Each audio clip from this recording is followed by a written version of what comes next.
उस जंगल का राजा था। मिठू राजा ने अपनी पत्नी के लिए एक खास हार उसे तोहफे में देने के लिए बनवाया था। कबूतर, क्या वो हार तैयार है? जी राजा जी, आपका वो कीमती हार तैयार है, ये लें वो हार।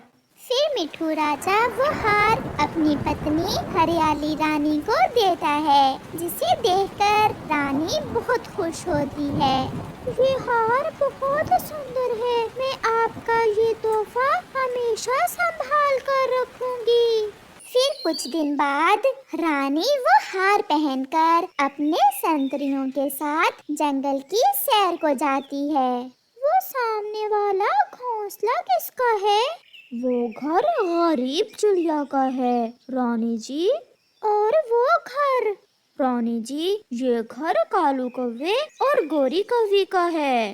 रानी ऐसे जा रही थी और अपने संतरी से अपने जंगल के बारे में जानकारी ले रही थी। रानी के हार की डोरी ढीली हो जाती है और रानी और किसी भी संतरी को पता ही नहीं चलता कि कब रानी का वो कीमती हार गिर जाता है। वो सब आगे गुजर जाते हैं। थोड़ी दूर एक पेड़ की डाल पर बैठी गोरी कौवी रानी का हार गिरते हुए देख लेती है और गोरी कौवी जल्दी से जाकर वो हार उठा लेती है। वो इधर उधर देखती है और वहाँ से भाग जाती है। रानी जब शाही महल पहुँचती है तो उसे पता चलता है कि उसका हार गिर गया है। संतरी, मेरा हार कहीं खो गया है। रानी जी, वो हार तो राजा जी ने खास आपके लिए बनवाया था और वो हार बहुत कीमती है। कबूतर चाचा, आप पूरे जंगल में ऐलान करवा दें कि जिसे भी वो हार मिले वो शाही महल पहुंचा दे और उसे बड़ा इनाम दिया जाएगा। कालू, मेरी तो किस्मत जाग गई, रानी का हार मुझे मिला है। मेरी बचपन की इच्छा पूरी हो गई। मैं तो सपनों में ऐसा हार देखा करती थी जैसा ऊपर वाले ने मुझे दे दिया। ये कोई आम हार नहीं है, ये रानी का हार है। संतरी इस हार को ढूंढ रहे होंगे। अच्छा यही है, तुम ये हार रानी को वापस कर दो। अगर पकड़े गए तो बहुत मार पड़ेगी हमें। मैंने चुराया नहीं, रास्ते से मिला है मुझे। मैं ये हार किसी कीमत पर भी वापस नहीं करूँगी। सुनो सुनो, जंगल के सब वासियों सुनो, रानी का एक कीमती हार जंगल में कहीं खो गया है। जो पक्षी हार ढूंढ कर देगा उसे रानी बड़ा इनाम देगी।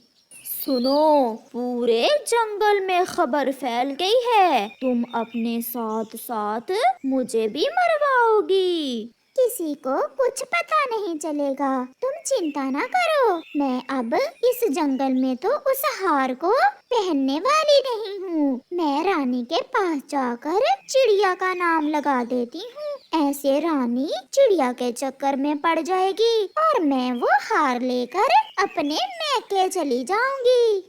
फिर गोरी कौवी ऐसा ही करती है। रानी रानी, मैंने खुद देखा उस चिड़िया को आपका हार उठाए हुए। वही चोर है, आपका हार उसके पास है। क्या तुम विश्वास से कह रही हो ये बात? उसे बुलाकर दो चार लगाएं, उसे खुद ही मान जाएगी।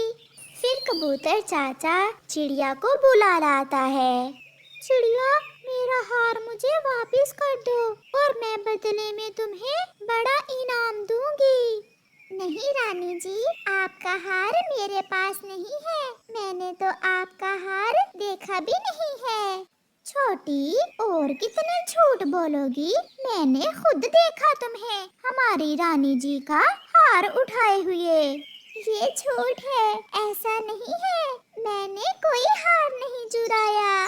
कबूतर चाचा, चिड़िया के घर की तलाशी लो और चिड़िया तब तक तुम यही रहोगी। फिर कबूतर चिड़िया के घर की तलाशी लेने जाता है। रानी जी, मैं जाऊं? मेरी माँ बहुत बीमार है। मैंने आज अपनी माँ के पास जाना है। जाओ। कबूतर चिड़िया के सारे घर में देखता है, मगर हार तो वहाँ था ही नहीं। हार तो गोरी कवि के पास था। फिर कबूतर वापस चला जाता है। रानी जी, चिड़िया के घर में हार नहीं है।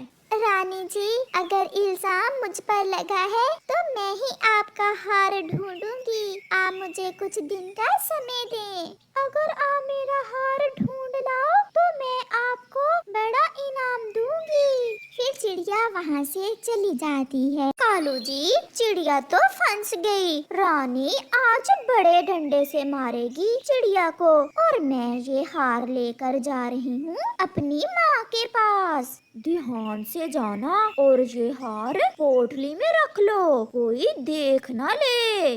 फिर गोरी कवि रानी का वो हार एक पोटली में रखकर अपने घर से निकल जाती है। पेड़ों के पीछे छुपी चिड़िया भी गोरी कवि पर नजर रखे हुए थी।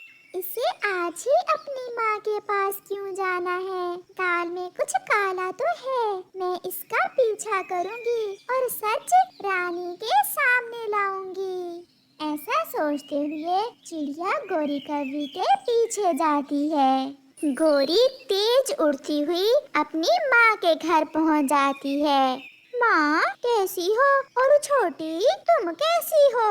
हम तो ठीक है बेटी, मगर इस पोटली में क्या है? आहिस्ता बोलो माँ। इस पोटली में रानी का हार है। बहुत कीमती है ये हार। मैं ये हार कुछ दिनों के लिए आपके पास रखने आई हूँ। क्या तुमने चोरी किया है रानी का ये हार? नहीं माँ, मुझे तो रास्ते से मिला था, मगर मैं अब ये वापस नहीं करूँगी। जब बात पुरानी हो जाएगी तो मैं ये हार आपसे ले जाऊंगी। चिड़िया भी गोरी की माँ के घर से थोड़ी दूर छुपी बैठी थी। गोरी जरूर वो हार अपनी माँ के पास छुपाने आई होगी। मुझे अपनी सच्चाई साबित करने के लिए रानी का हार हर कीमत पर ढूंढना होगा। बड़ी, ये हार तो बहुत सुंदर है। मैं एक बार पहन कर देख लूं?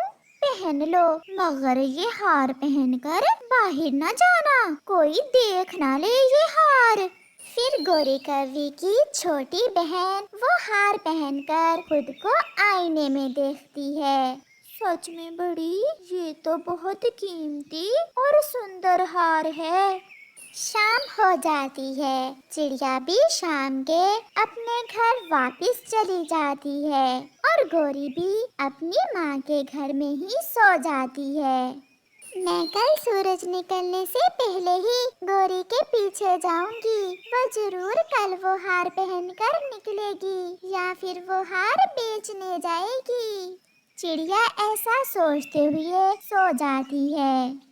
सुबह हो जाती है। गोरी और उसकी माँ अभी तक सोई हुई थी, जबकि गोरी की छोटी बहन जाग जाती है और वो हार पहनकर शीशे के सामने बैठी हुई थी। बड़ी बहन के सोए सोए मैं ये हार अपनी सहेली को दिखा कर आती हूँ। मेरी सहेली ये हार देखकर बहुत खुश होगी। गोरी की छोटी बहन वो हार पहनकर घर से निकल जाती है। घर से निकलते ही चिड़िया उसे और उसके गले में वो हार देख लेती है। तो मेरा शक ठीक निकला, ये तो रानी का ही हार है। फिर चिड़िया जल्दी से वापस जाती है और कबूतर को साथ लेकर आती है। गोरी की छोटी बहन अपनी सहेली के पास बैठी हुई गप्पे लगा रही थी। मेरी बहन के पास इस तरह के 3 हार हैं। मेरे जीजा जी बहुत अमीर हैं। कालू है उनका नाम, कालू। सहेली, एक बार मुझे भी देना, मैं भी ये हार पहनकर देखना चाहती हूँ। चिड़िया और कबूतर भी वहाँ पहुँच जाते हैं। लाओ ये हार मुझे दे दो। और गोरी कहाँ है? उसे तो अब रानी ही पूछेगी। गोरी बहन तो घर में है। हार पकड़ा गया। अब गोरी बहन मुझे बहुत मारेगी। फिर चिड़िया और कबूतर वो हार लेकर वापस रानी के पास जाते हैं, तो ये काम लगाने के जुर्म में सजा देती है। प्यारे दोस्तों, इस कहानी से हमें सीख मिलती है, हमेशा सच बोलो और किसी की चीजों पर नजर न रखो। अगर गोरी लालच न करती तो चिड़िया की तरह वो भी रानी से इनाम ले सकती थी। हाँ, ये छोटा पेड़ ठीक है, मुझे ऐसे ही पेड़ की तलाश थी। ऐसे कहते हुए कालू कौवा अपना कुल्हाड़ा उस छोटे पेड़ पर चलाता है। वो तेजी से उस छोटे पेड़ को काट रहा था।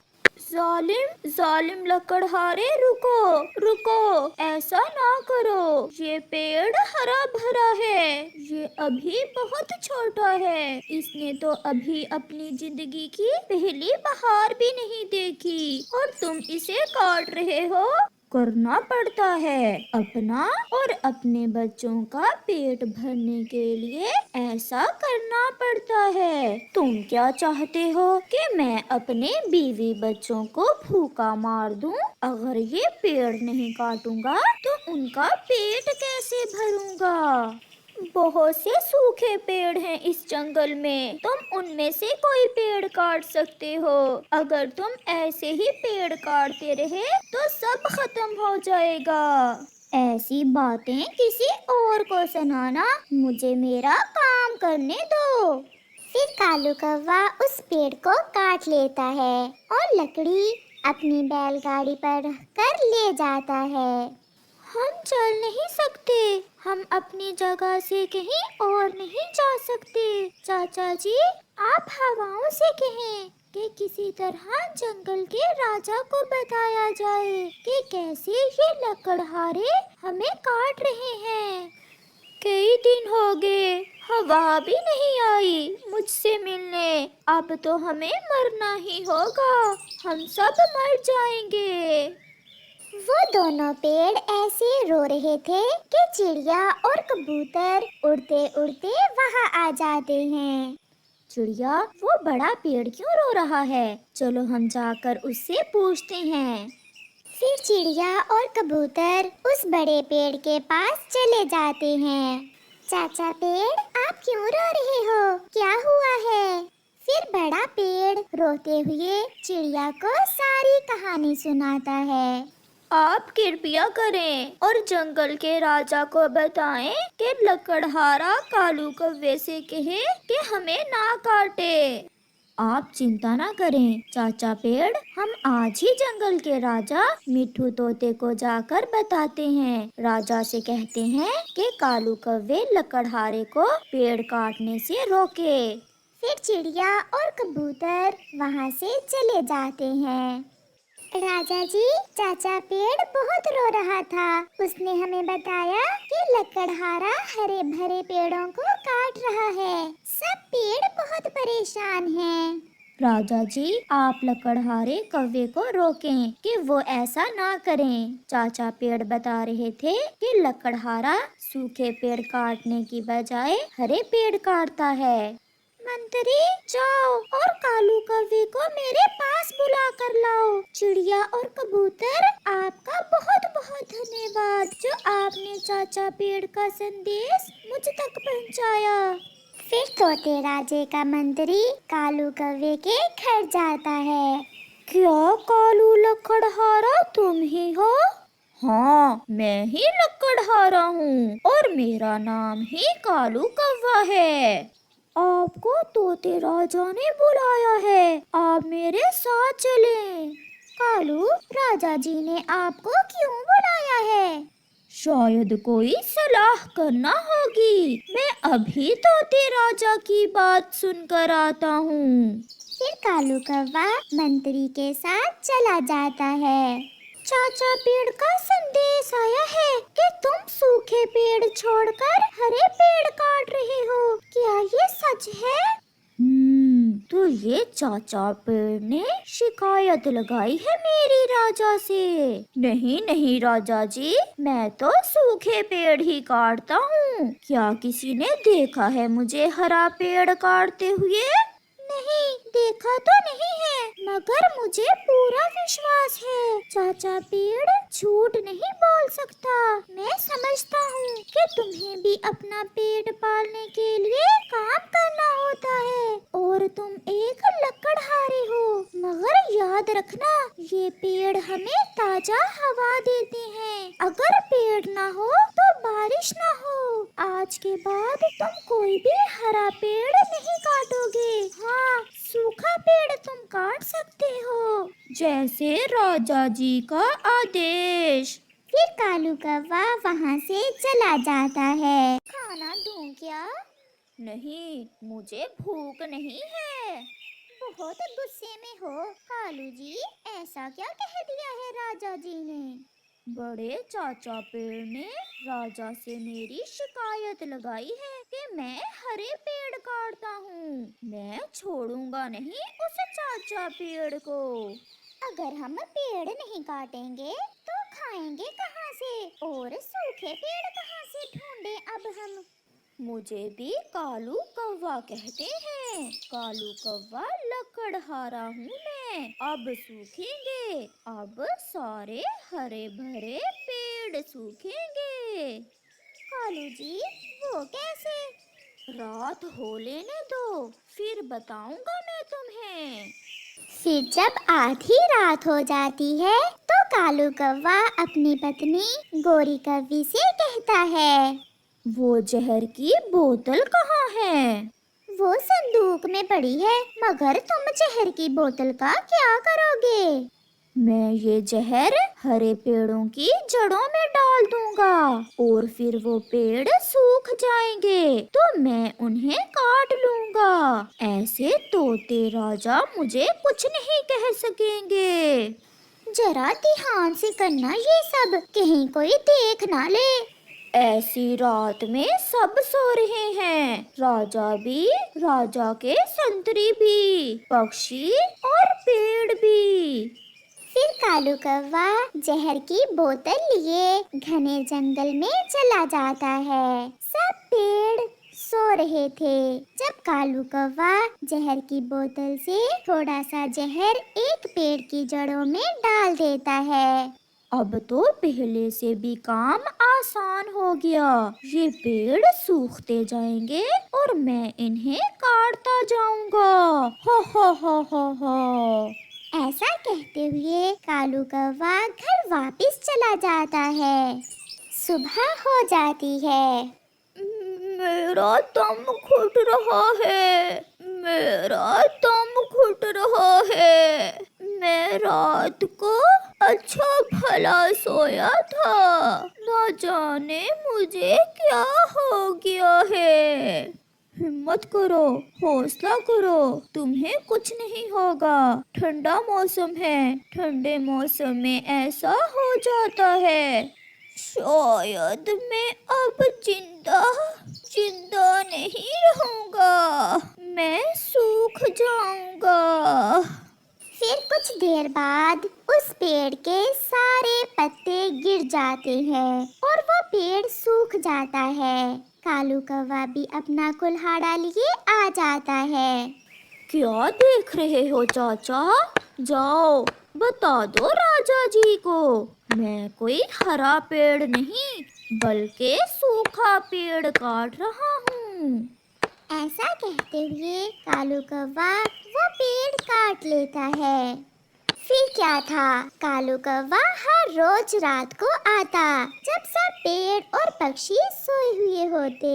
तब कालू कौवा पेड़ों की जड़ों में जहर डाल जाता। जब वो सूख जाते तो उन्हें काट लेता। देखते ही देखते जंगल खाली होने लगा। फिर एक रात जब कालू कौवा एक पेड़ की जड़ में जहर डाल रहा था, तब राजा जी का एक संतरी कालू कौवे को देख लेता है। राजा जी, मैं भी कहूँ, ये पेड़ क्यों सूखते जा रहे हैं? वो लकड़हारा कालू कौवा जहर डालकर पेड़ों को सुखा रहा है। कालू कौवे को बुला लिया जाता है, उसे रस्सियों से बांध दिया जाता है। ये ऐसे समझने वाला नहीं है, इसे कैद में डाल दो और जब तक ये जवान है इसे कैद में रहेगा। और हाँ, इसकी पत्नी को 2 वक्त के दाने सरकार के खजाने से भेज दिया करना। फिर ऐसे कालू कौवे लकड़हारे को हरे पेड़ काटने की सजा मिलती है। प्यारे दोस्तों,